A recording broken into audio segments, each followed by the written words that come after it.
Welcome to Cuisine with Jean, and I am absolutely thrilled to welcome Amelia Harper. We've been friends for a long time, and it's just really nice. I knew, and you may recognize Amelia, she worked for the paper for a while, but now she is Community Development Director for the Salvation Army. And I would love for you to share with people the transition and how your faith led you to do that, Amelia. Well, I was getting a little burnt out with journalism. I'd been in it like 25 years at that point. For a long time I was with the Nashville Graphic, and then I moved over to the Telegram. And I was with them almost 7 years, but I was just getting very jaded with the current state of media and news. And so when this opportunity opened up, I just really felt like this would be an opportunity to do good for the community and to use more of my skills, because I have a broader range of skills than just writing for the newspaper. So I've just loved it. It's a great job because I'm doing good for the community, but I'm also able to, every day is different. I'm doing something different every day. I'm not always cooking on television, for one thing. And you've had several officers lead the Salvation Army. Is it 3 changes since you've been here? I've only had 2. I had my original, the officers here usually change about every 3 to 4 years. And so we had the Meads before, which I've been on with before on WIG, and but they have moved now to the ARC, which is the Adult Rehabilitation Center in Virginia. That was really a passion for him because he came into the Salvation Army as a cocaine addict. And went through the program and then went all the way to be an officer, and so that was his heart, was to get back into dealing with people that suffered those challenges. And so we have new officers now, Devin and Laura Cesano. They're captains, and they're great. They're young and energetic, and like us, right? Oh yes, like we were, like I was 20 years ago. But anyway, they're just amazing people. So I really enjoy working with them. When a couple comes, is it always the case where both of them are officers with the Army? Right. They're both have to be officers. They may not be the same rank because the rank depends on how long you've served. But these happen to be the same rank. So. But they're just, they have she has a degree in marine biology, so she has a very scientific background. And then he had, I'm not sure what he majored in, but he served on a mission field with another organization overseas for several years, and then came back to join the Salvation Army and worked with Hurricane Katrina. And so they just have a wealth of experience they bring to the table, and I really enjoy working with them. Of course, we've had the tornadoes, but I hope we won't have any more disasters. I hope not either. I think we've had our fair share lately. Before we get started, and she has got a fabulous, this is a family recipe that you can feed. She has 5 grown children. Right. And this was just a great thing that you fed them growing up. But one of the things that in my years of interviewing people with the Army, Salvation Army, I remember one time looking at one of the officers who was getting ready to move, and I said, "Oh, isn't it hard to move?" And she said, "No, it's really easy." Do you want to explain why it's really easy when they're relocated for them to move to another town? Well, I think they come in with the expectation that they know that's going to happen. And so, though, I feel like these officers really don't want to leave here, but I think they all sort of have that in the back of their mind. And then the Salvation Army has a process in place that makes it logistically easier than it would be for you and I. So a set-up house. This one officer said, "Oh, everything we own we can put in our car." Right. Because it's just their clothes and some personal items. But when they move to the next location, it's set up for them. Right, with the furniture is dishes set and up. furniture. In fact, they stock the pantry before the new officers come in. Okay. So it's they try to make it as seamless as possible, so it's the easiest transition as possible. But I think as a Christian, that weighs on me. Right. They have no more worldly possessions other than what would fit in their car. Right. So that really speaks volumes for their. Yeah, they're not in it to be rich, that's for sure. No, very sacrificial and very humble. Right. Okay, 5 kids grown. Yes. One lives in China. Yes. And teaches. Well, my oldest lives in Greenville, South Carolina, and he's majored in Bible and is getting his master's degree in ministry now. Good. But he works as project manager. My second one lives in China. That's Thomas. He is a teacher in China, which works for an international school where he teaches AP American history to Chinese students, so that they will be able to skip that when they come to the school in America. They'll already have that requirement met, and so he's just an adventurer, and he has a girlfriend in Indonesia, so which is in the same time zone. To him, that's like next door, apparently. So, and then I have my third son is a CPA in Greenville, South Carolina. He's an amazing guy. And my fourth one is in IT, and he works remotely, but is living in New Jersey now, in the wilds of New Jersey. And my fourth one is a girl. Finally got a girl. Yay! After four boys. And she has children. She has a baby. She just had a baby last September. She's got the cutest baby in the world. Oh, no doubt. I'm here to say it. You can fight me if you want to. Well, and this will go on YouTube so she'll get to see you and get to hear her grandma say. What does she call? What are you going to have her call you? They call me Grammy. The first one called me Grammy. That's what I called my grandmother, was Grammy. That was a very northern name, I know, but it's... well, that's what my kids call me. Yeah. Not my kids, my grandkids. And she homeschooled all five of her kids, and they all have at least a college degree and many advanced degrees. Right. So that's amazing. God and just you blessed me with full-time? really smart kids. No, I didn't work full-time when I was doing that. I did work for the newspaper. I was like a stringer for the Nashville Graphic at that time, and then as they got to the point that they got older and were able to do more on their own. My daughter was the last one, and she went to the community college and did that. It wasn't college and career. It was actually she just took classes there for her last 2 years. And oh, good. She had enough. She had 2 years. When she right. started. And so she graduated in high school in 4 years, but she had a year and a half credit of college when she went to college. Great. So. I really think that plan works well. It really does. It's a lot amazing. of kids, yeah. Okay, so you were cooking ground beef. Yes, this is my hearty meaty vegetable soup, and this is my own recipe. So I'm sure you can. But I did it. You can adapt it yourself to however you want to do it. I really like soups, and when you cook for a big family, soups are an economical way to feed a hungry crowd. But everybody in my feed, I have 4 boys and my husband. They all like meat. So my grandmother used to make the best vegetable soup.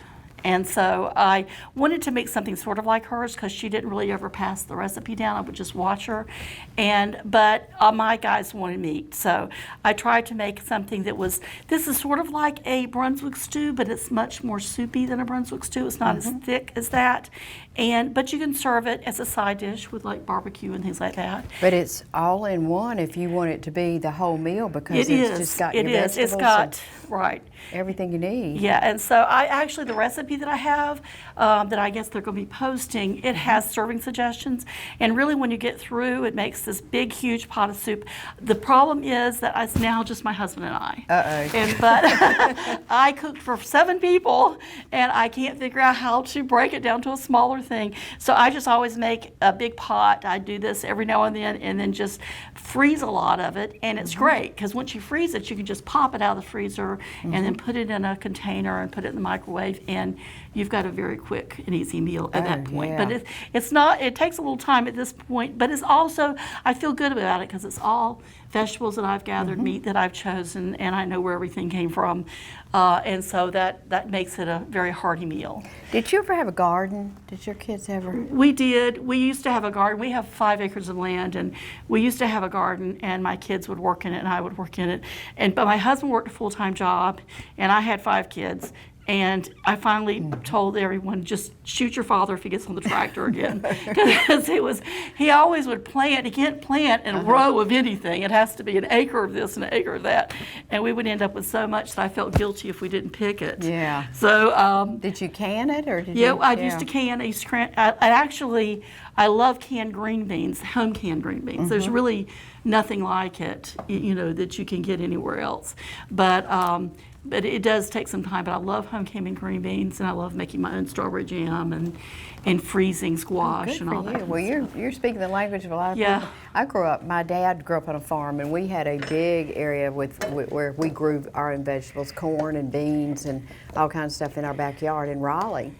And it's very close to downtown now. I mean, it's just amazing what you could do back then with before Raleigh got so big and huge like it is. But yeah, now my mom used to can them, and it's really, really good.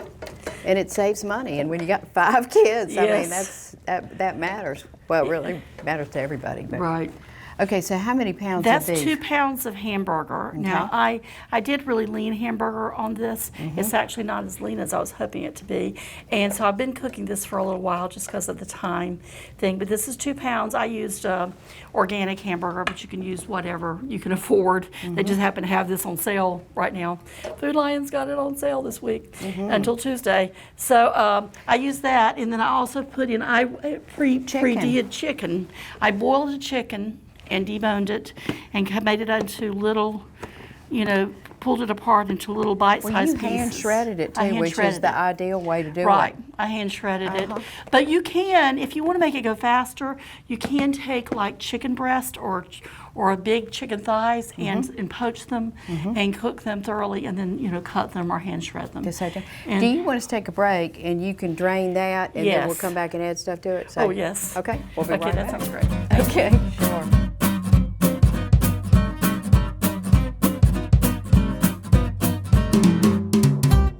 When you buy a new or used vehicle from Davenport Auto Park, you drive change because a portion of every sale goes to support a local nonprofit that you choose. So whether you buy a new Honda or GMC or a certified pre-owned vehicle, you're not just getting a great vehicle, you're giving back to your community. Ready to make a difference? Visit Davenport Auto Park online or stop by today at 600 English Road, Rocky Mount. Your next car can change lives. Davenport Auto Park, your dealership for life. And we're back with Amelia, and the ground beef is all cooked, so Yes, and you drained it. Right, I drained it, and it's almost cooked. It's a little bit pink, but not much. And at this point, I usually add in 1 or 2 cloves of garlic that I've chopped. This is just to give it, it's a big pot of soup, so you just kind of add a little flavor. And I also add, this is a chopped onion, it's a large chopped onion. I like sweet onions because I don't like the intensity of the flavor of the yellow onions in this, but you can add whichever kind of onions that you want to. So we're just going to let this saute for a couple of minutes to just get this garlic and this onion very soft, and then we'll be ready to add it to our big stock pot. Okay.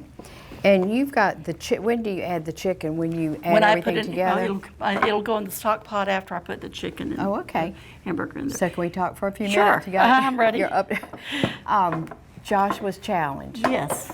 A wonderful program that did it originate with this Salvation Army or? No, well, they had nationally? a similar program in Elizabeth City that my previous officer kind of got the idea for, and he really liked the idea because it deals mainly with trying to get third grade readers to be able to meet their reading goals. That has been something that's been identified nationally and in the state as an important marker for reading development. And so, in fact, the state considers it so important that now, if you don't meet your reading goals in third grade, you put in a transitional 4th grade classroom and they can be held back. Okay. So because it's lifelong impact. The data supports that if you can't read by the 3rd grade, that it will impact your success throughout your entire life. And the reason is that they actively teach reading in 1st through 3rd grades, but in kindergarten. But when you get to 4th grade, there's an assumption that you can read on a certain level. And so now you're learning by reading. So you're learning your science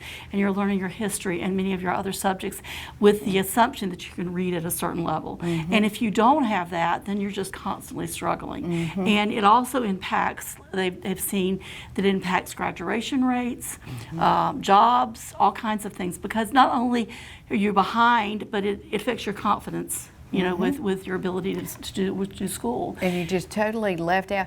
We came, Wig and I came to the Army location and interviewed some of the kids who were coming. I thought it was so cute. You bused them from Benvenue Elementary over, and the teachers had selected ones who needed the program most, and their own teachers were teaching them. Right. And they were starving when they got there, so y'all fed them hamburgers. Yeah, we don't do it at our office anymore because we have 5 schools now. Wow. And so, great. but we do them at the schools, but we still provide the snacks. So, in fact, I've got teachers emailing me today saying we need more snacks because the kid can't learn if they're hungry. Right. And a lot of times, it's been a long time since lunch, and a lot of times I've been with these kids at lunch, and they get like 10 or 15 minutes, and it's hard to really. And it's like 10:30, 11 o'clock. Right. So about 3 o'clock, they're hungry. Yeah. But these kids, as they were sharing what they learned in Joshua's Challenge, they would say, all of a sudden I could understand what I was reading, and it helped in everything they did the whole day. And it was like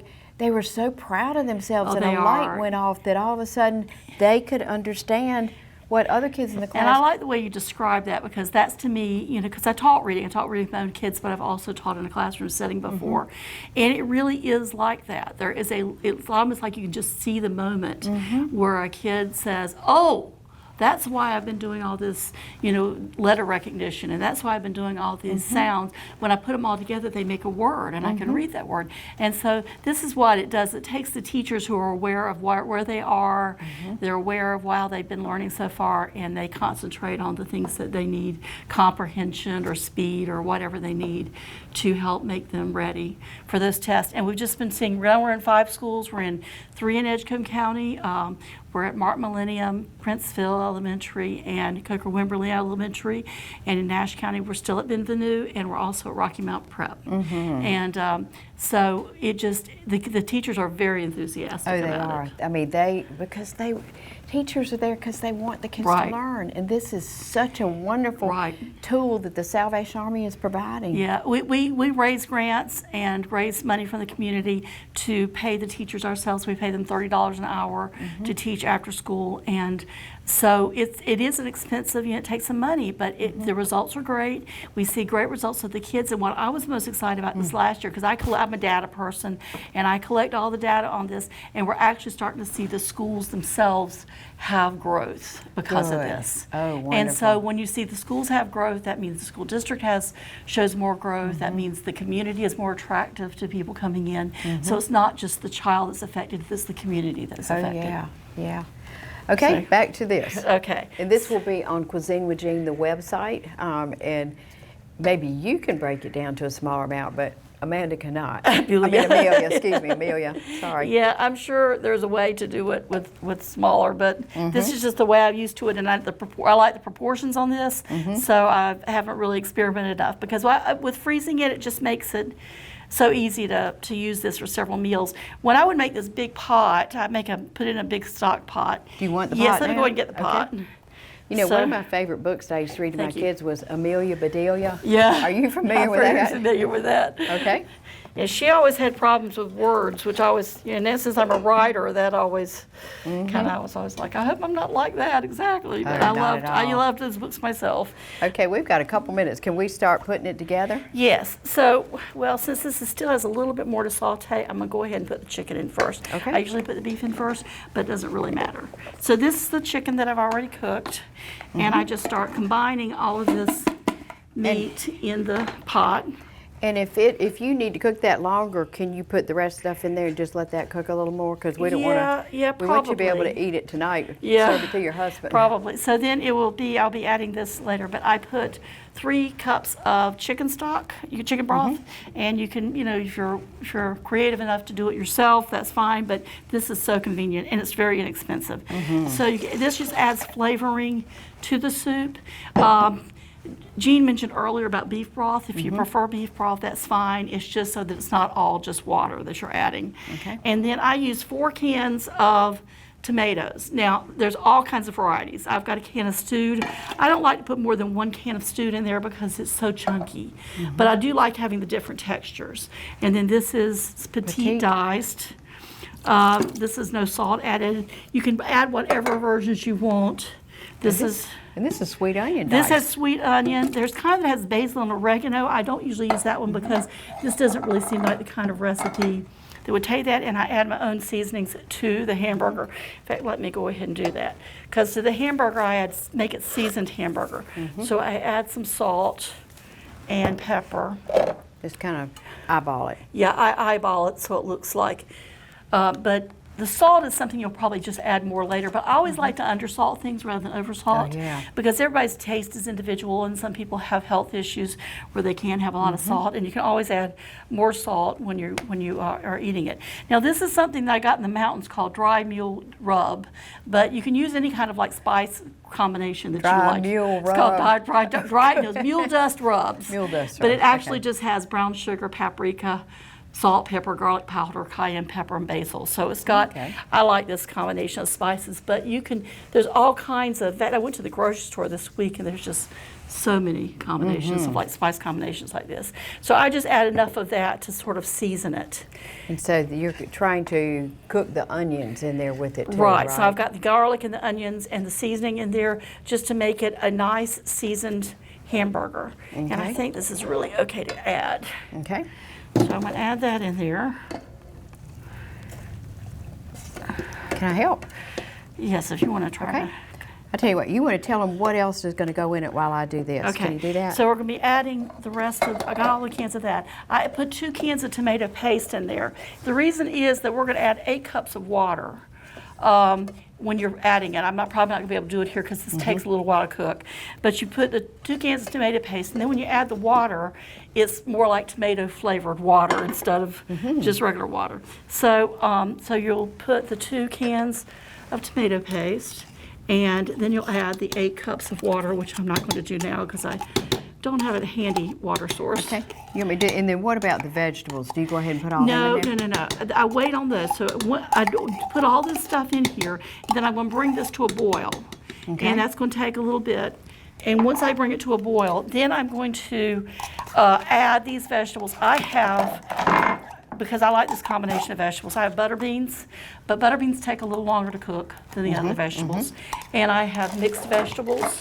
I got these. These are the ones I got at Smith's. I like the ones from Smith's because I feel like they're fresher. And so that I've got a tray of this. This is like a pound and a pound and a half, about how much that you want to add. So once this is boiling and simmering with your water and everything, I'm going to add the butter beans, let them cook for about 10 minutes. Then I'm going to add the mixed vegetables, let them cook for about 10 minutes. And then I want to add the choux peg corn because that's doesn't take as long to cook. Because it's little tiny stuff. Right. So the I like the choux peg corn. It can really be any kind of corn. This is just the kind that I prefer, or white corn, or sometimes you can get the bags with the mixed white and yellow. And so just however what you like, and you just cook them in the phases like that, and it's a whole time the stuff is simmering and cooking and melding all those flavors together. And so it takes probably about 45 minutes once you get to this point to keep adding all this stuff, and then I let it simmer for about 20 minutes afterwards, and then it's ready to go or ready to freeze. And then you've got food for an army. Yes, you do, because this stock pot is a 12-quart stock pot, and it will be almost full when you get through. We're going to take a break, and then we will very quickly show them what it looks like, okay? Okay, great. Thank you. Stay with us.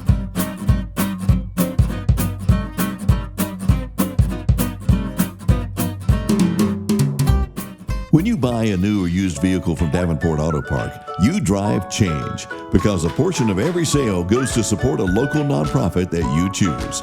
So whether you buy a new Honda or GMC or a certified pre-owned vehicle, you're not just getting a great vehicle, you're giving back to your community. Ready to make a difference? Visit Davenport Auto Park online or stop by today at 600 English Road, Rocky Mount.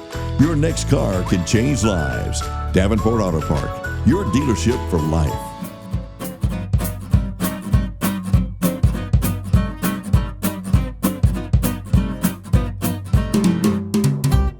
Amelia, I feel like I'm back home.